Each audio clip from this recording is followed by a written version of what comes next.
Guys, somebody please tell me now that I am in a dystopian nightmare. Guys, you're not going to believe where this 600 million for Ukraine is going. It's absolutely insane. I can't believe it. I don't even have words to, I don't even have words to describe this. So David Lammy has announced another 600 million for Ukraine. Guys, please share this video and let's get this out to as many people as we can. Because honestly, the government that we have right now, it's not fit for purpose. I don't even feel we have a country anymore. So before we go on, guys, let me caveat some things, guys. I'm somebody who, guys, I feel Kiev is my second city. Most of my friendship circles are in Ukraine. Like I said, we're potentially going to be moving out to Ukraine, into just outside Kiev.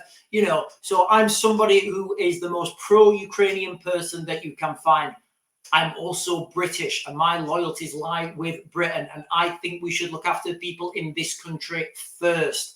Guys, it's absolutely insane. So David Lammy's gone out to Kiev and he's announced another 600 million. This comes off the back, don't forget, of the UK not being able, British military not being able to train our own troops because we're training Ukrainian troops. Now, guys, quick question. When the Argentinians invade the Falklands at Falklands 2.0, and we both know it's coming, guys, if you watch my channel, we know it's coming, are the Ukrainian troops going to rush down there and help save us? Probably not.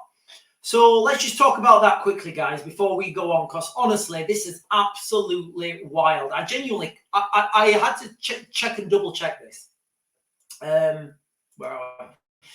Yeah, so British Army constrained inability to train troops over Ukrainian soldier operations, report says.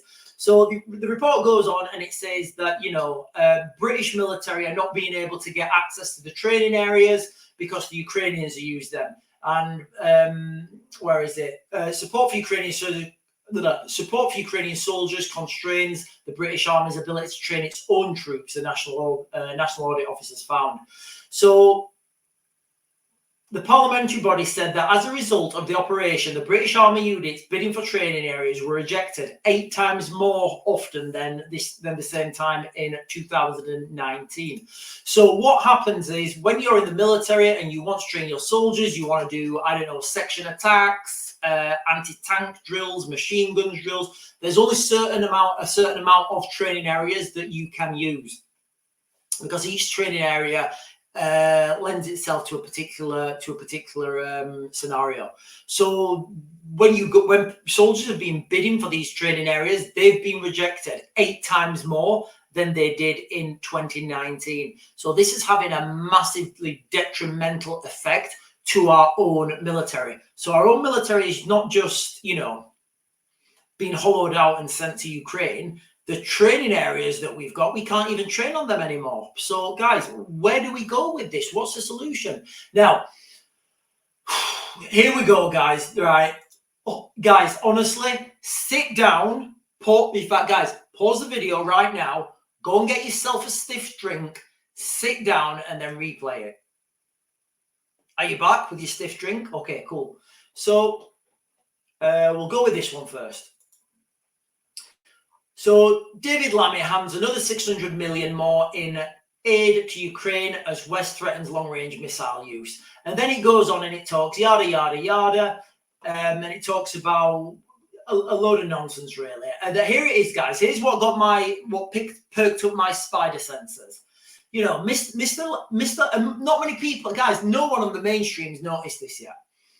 Mr. Lammy said the UK will provide 600 million in aid to Ukraine to support the country's humanitarian. Okay, right, fair enough. Yeah, you leave it there.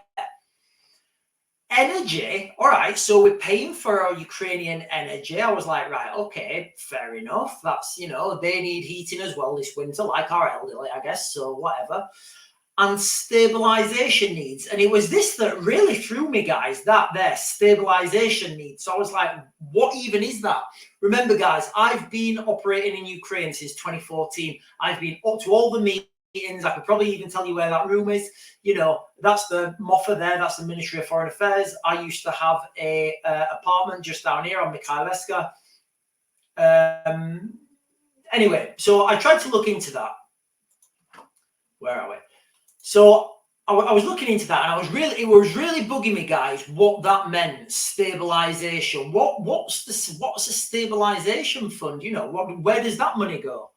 You know, so I found it, guys, and this is straight from the horse's mouth. So if you're not from the United Kingdom, this is the actual government website. So, you know, this is from the gov.com website. So UK Foreign Secretary and US Secretary of State in Kiev in first ever joint visit, David Lammy announces over 600 million worth of support. Yada, yada, yada. It talks about, you know, where the money's going, and he's giving, you know, good speeches about all the joint stuff we're doing and all the hard work that the Ukrainians are doing. And then it comes down to here, guys, all right? So make sure you sat down right now, okay? Foreign Secretary also announced the intention to deploy 484 million worth of loan guarantees for the World Bank lending before the end of the year to bolster Ukraine's economic stability. It will support vital public services, including keeping schools and hospitals open.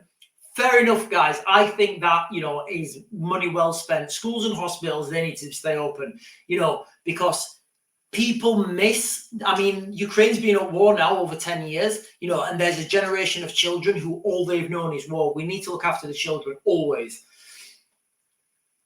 Paying civil servants and funding pensions. Guys, I'm not making this up. Look at that right there. Please tell me I'm on a parody website right now. Somebody tell me that this website's being hacked and I'm not reading that. I'll read it again. It will support vital public services, including keeping schools and hospitals open, paying civil servants, and funding pensions. Guys, what do we think about that? You know, we can't afford, guys, we can't afford to keep our own pensioners warm at winter, but we can afford to pay Ukrainian civil servants their salaries, and we can afford to fund pensions in Ukraine. Guys, please, somebody tell me this is a parody. Somebody tell me this is a, you know, this is a big joke, and they're gonna, and it's the 1st of April. I cannot believe this, guys. Honestly, I genuinely don't even know how to feel. Honestly, we shouldn't be funding this. Not a chance. You know, we should be. And then the article as well, you know, the article goes on and on and on. And it says, you know, it says that the UK will stand by Ukraine until they win. What does a win mean? What does a win mean? You know, what is a win for Ukraine? Because nobody's told me what a win is. And this is one of the things I used to say when I worked for the government out there. I said, right, okay, what is the actual mission here? Is the mission to take back ground as per 2013 borders? Is the mission to hold the ground we've got and just bolster it? What does a win mean for Ukraine? Nobody said this. Nobody's telling us, is a win taking back Crimea? You know, what is a win? Guys, this whole thing is absolutely disgusting, all right? We, as the British taxpayers, should not be funding Ukrainian pensioners when we can't afford to fund our own. We, as British taxpayers, should not be funding the civil servants in Ukraine. Tell me I'm wrong, guys. Please, if you've got another opinion, if you've got another argument to that, if you're Ukrainian and you think, you know, that the British taxpayers should be funding your civil servants, if you think the British taxpayers should be funding your pensioners while we can't fund our own pensioners. And guys, I'll be the first person to say Slava Ukraina, all right? And it is just absolutely disgusting, all right, that we are going to see our old people die in this country, potentially, in my speculation, my opinion. I have to say that for legal reasons, you know, and we're sending all this money over to Ukraine. And look where it's getting spent. We're funding Ukrainian pensioners when we can't fund our own. Guys, absolutely insane. I genuinely can't believe it. So that's the jokes of this video, guys. I found out where this money's going. They're telling us where it's going. You know, I think it was It was Edward Snowden who said the biggest conspiracies are not the ones hidden in back rooms. The biggest conspiracies are the ones out in the open for everyone to see. Guys, absolutely insane. Let me know what you think in the comments, guys. Am I blowing this up out of proportion? Am I getting overexcited about this? Or do we think it's a good, it's a good way to spend our tax dollars? Guys, insane times. Guys, please share this video and try and let as many people see this as they can. I'm going to put the links to this video. I'm going to put the links to the gov.com website. I'll put that as the first link. Please share this video, share my thoughts. Let's get this out to as many people as we can. I'm going to Mag to Grid.